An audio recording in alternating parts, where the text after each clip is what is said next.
Hello, everyone. My name is Tracy Nash, and I am a grad student at Kaiser University. Today, I will talk about executive function testing and neuropsychology. This presentation will explore executive functioning and its core components, why it matters in cognitive processes, and the different methods used to assess it, from traditional to innovative approaches. I'll also examine how executive function influences our interaction and decision making across different age groups and settings. Lastly, we'll also consider the role of cultural factors in its assessment and the broader implications for research and real world applications. Hopefully, by the end of this presentation, you'll have a better understanding of the importance of executive functioning, how it's measured, and its impact of testing. So, let's get started. What is executive function? Executive function is a set of mental skills that helps us to be able to plan, organize, and regulate our behaviors. These abilities are essential for our everyday life. It influences everything from problem solving and decision making to impulse control. It includes three components such as cognitive flexibility, which helps people to adapt to new situations like switching from one major to another. Working memory, which allows people to hold and use information as needed, such as remembering a set of instructions while trying to solve a problem. And then you have the inhibitory control, and this helps with self-discipline, like the urge to log on to your social media when you should be working on your assignments.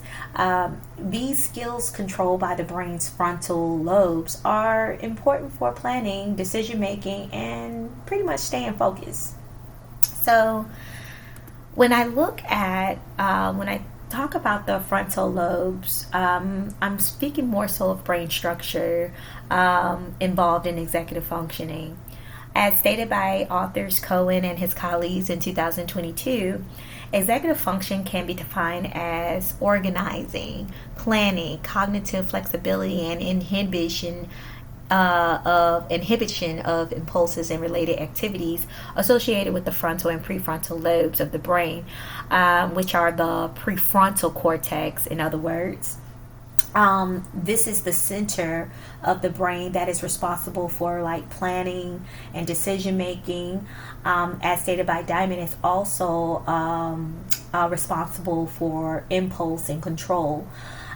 It works with other brain areas like the basal ganglia or basal ganglia, which helps start and stop actions. And then you have the anterior cingulate cortex, which detects mistakes and helps regulate emotions.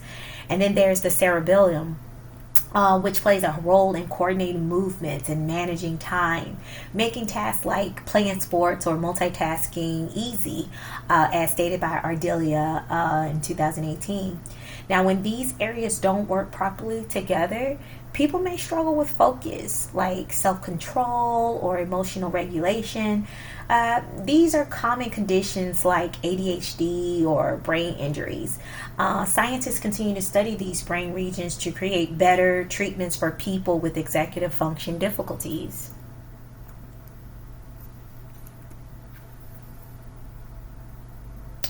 So here we go. How executive function develops across the lifespan.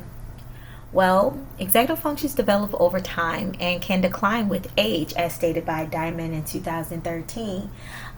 Young children ages from ranging from 3 to 7 are just beginning to learn self-control and problem solving, while adolescent teenagers ages 13 through 19 improve their decision making and flexibility.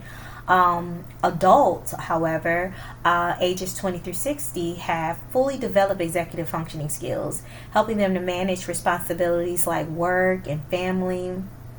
However, as people age past 60, though, executive function can weaken, making tasks like multitasking and memory, making it harder for them to understand.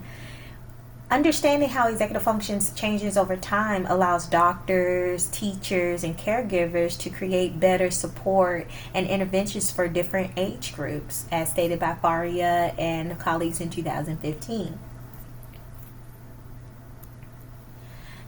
The role of executive function in daily life plays a role in nearly every aspect, and here's how.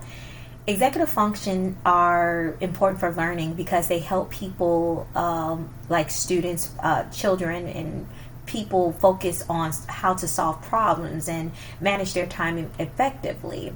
As stated by Best and Miller in 2010, in the workplace, strong executive function skills allow people to multitask, stay organized, and make good decisions. Without these skills, tasks like meeting deadlines or handling stressful situations can become difficult. Executive function plays a big role in mental health as well, as weaknesses in executive functions are linked to conditions like ADHD, as stated by Danielson and his colleagues in 2012. It also is linked to depression and schizophrenia. Strengthening executive function skills can improve success in school, work, and in the emotional well-being. So how is executive function measured? Well, there are two main ways to measure executive functioning. One being rating scales. As stated by Soto and colleagues in 2020, rating scales are questionnaires. And in executive functioning, the behavior rating inventory of executive function is a widely used questionnaire that measure executive function skills in real life situations. It is helpful for diagnosing conditions like ADHD, brain injuries, and learning disabilities, as it assesses how well someone manages tasks, emotions, and problem solving, as stated by Roth and his colleagues in 2014, and Hendrickson and McCarriman in 2019. One of its strengths that it provides is the insight into everyday executive function challenges. This makes it useful for parents, teachers, and doctors. However, because it relies on self-reports or caregiver observations, there can be some biases that can affect the results, as said by Hendrickson and McCrimmon in 2019. Now, cultural differences may influence how behaviors are interpreted, making it important to adapt the test for different populations. Kusi, Manissa, and colleagues in 2022 states.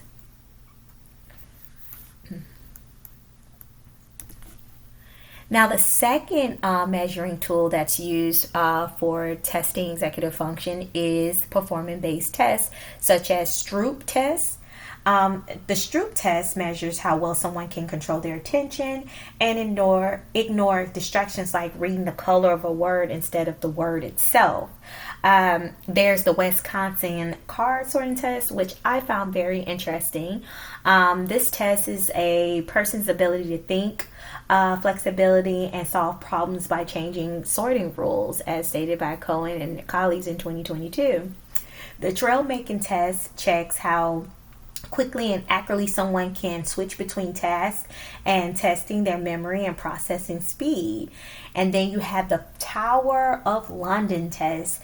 This evaluates planning and problem solving skills by asking a person to move discs to match a target pattern using fewest moves. These tests help doctors and psychologists to understand how well a person's brain manages attention, decision making, and problem solving. Psychometric properties of executive functioning tests. Now, for executive function tests to be effective, they must be valid and reliable, as stated by Cohen and his colleagues in 2022. Internal validity checks if a test truly measures executive function or if it might be measuring something else. Now, external validity looks at whether test results can predict how well someone uses executive function skills in real life, as stated by Dellis and other colleagues in 2004. Now, a test is reliable if it gives consistent results over time, which is called test-retest reliability, as stated by Dellis and colleagues in 2004. Another important factor is the inter-rater reliability. Now, this means different people scoring the test should come up with similar results. Faria and colleagues stated in 2015. Good executive function tests need to be both valid and reliable to give accurate and useful information. A perfect example of this is if someone takes an executive function test and gets very different results each time, it may not be reliable to use this as a tool.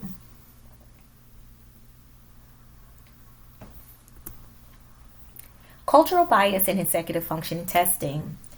Executive function tests may not be fair to everyone. Many are designed based on Western norms, which can disadvantage people from different backgrounds, as stated by Kusi, Mensah, and other colleagues in 2022.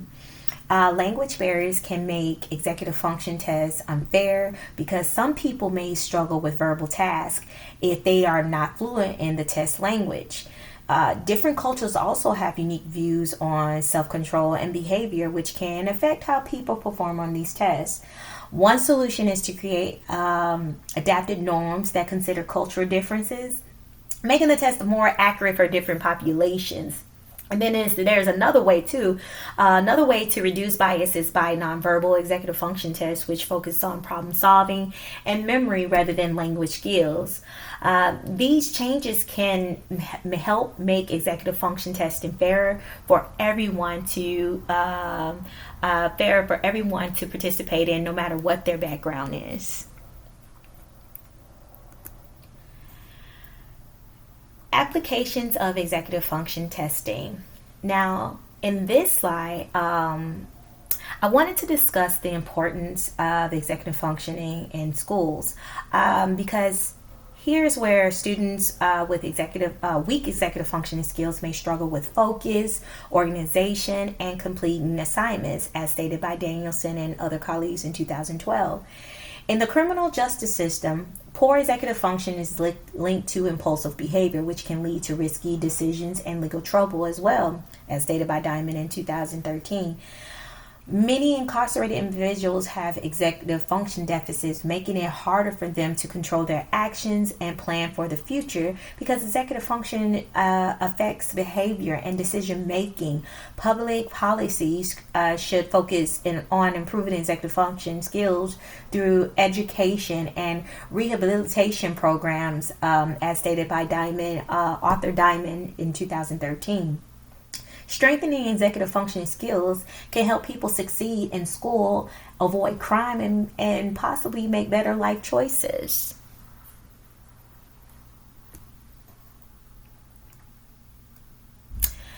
Societal implication of executive functioning deficits.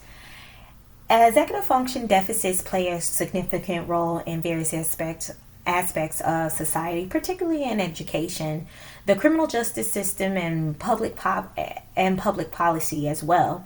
In the educational system, students with executive functioning deficits struggle with skills like organization, time management, as I stated before by Danielson and colleagues, authors Danielson and colleagues in 2012. Students with executive function can also struggle with time management and self-regulation, which can negatively impact their learning and classroom performances. For example, a student who has difficulty planning and focusing may struggle to complete assignments on time or follow multi-step instructions. Now, in a criminal justice system, poor executive function is often linked to impulsivity, which is common among incarcerated individuals and can contribute to poor decision making and repeated offenses. So, As author Diamond stated in 2013, from a public policy perspective, understanding the role of executive function and impulsive behavior is crucial for designing interventions and support systems that help individuals develop better self control, ultimately reducing crime rates and improving social outcomes.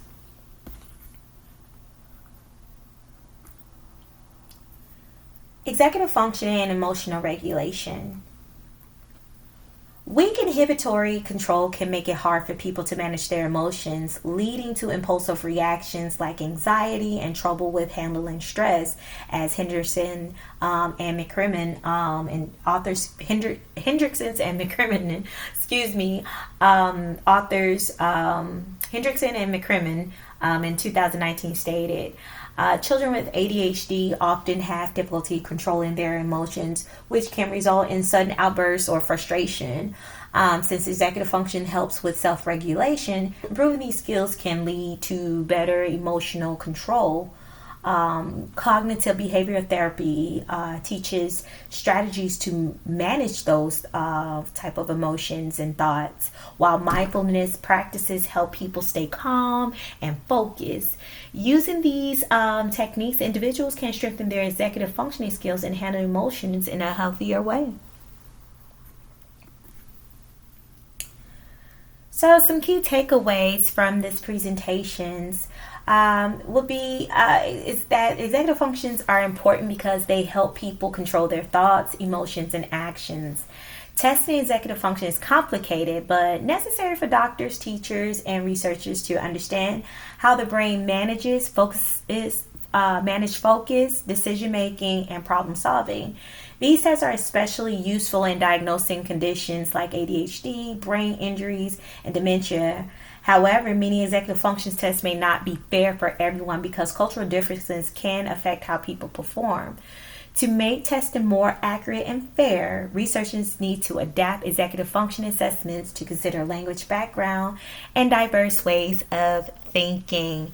I really hope you guys enjoyed this presentation, and I hope you got something about executive function. I thought this project was actually kind of fun to dive into because I honestly didn't know much about executive function until this presentation. So I thank you guys for listening, and I hope you got something out of it.